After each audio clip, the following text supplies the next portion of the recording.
उड़ीसा के पुरी शहर में भगवान जगन्नाथ जी का बहुत फेमस एक मंदिर है। यह मंदिर भगवान विष्णु के अवतार श्री कृष्ण जी को समर्पित है। जगन्नाथ मंदिर की कहानी अनगिनत भक्तों की आस्था और प्रेम की कहानियों से भरी हुई है। ऐसी ही एक कहानी हम आज आपको सुनाएंगे। जगन्नाथ मंदिर में एक सोहन लाल नाम के भक्त रहा करते थे। सोहनलाल जी की भक्ति इतनी गहरी थी कि वे रोज मंदिर में भगवान जगन्नाथ जी की 22 सीढ़ियां चढ़कर उनकी सेवा और आराधना करने आया करते थे। सोहनलाल जी की भक्ति और समर्पण की कोई तुलना नहीं थी।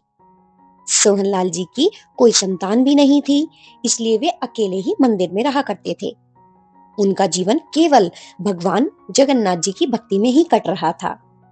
हर साल पुरी में भगवान जगन्नाथ जी की रथ यात्रा निकलती है, लेकिन सोहनलाल जी ने पूरे जीवन में कभी भी भगवान जगन्नाथ जी के रथ के दर्शन नहीं किए थे।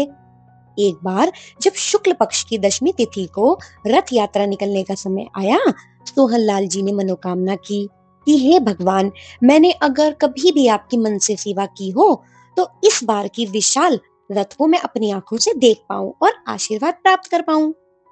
लेकिन अचानक से सोहनलाल जी बहुत बीमार हो गए और उनके स्वास्थ्य में तेजी से गिरावट आने लगी। लोगों ने कहा कि वे रथ यात्रा में शामिल नहीं हो पाएंगे, लेकिन सोहनलाल जी की भक्ति ने उन्हें हार मानने नहीं दी।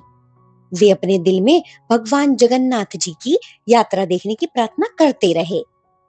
जब रथ यात्रा का दिन आया, सोहनलाल जी ने भगवान से कहा कि वे मरने से पहले एक बार उनके रथ के दर्शन करना चाहते हैं।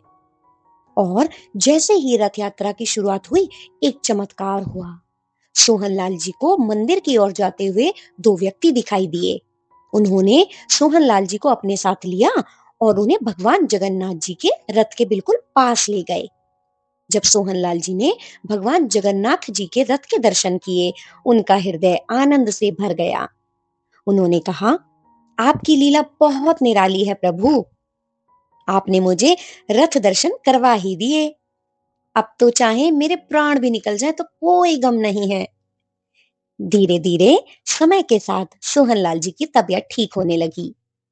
इस चमत्कारी घटना से सोहनलाल जी की भक्ति और भी गहरी होती गई और वे जीवन भर भगवान जगन्नाथ जी के प्रति अपनी भक्ति में लगे रहे। यह कथा हमें सिखाती है कि यदि हमारी भक्ति और श्रद्धा सच्ची है, तो भगवान किसी भी तरीके से अपने भक्तों की मनोकामना पूरी करते हैं। आज के लिए इतना ही। मिलते हैं अगली कहानी के साथ। हमारी कहानी को लाइक और चैनल को सब्सक्राइब कीजिए ताकि आपको आगे की कहानियों की नोटिफिकेशन मिल सके।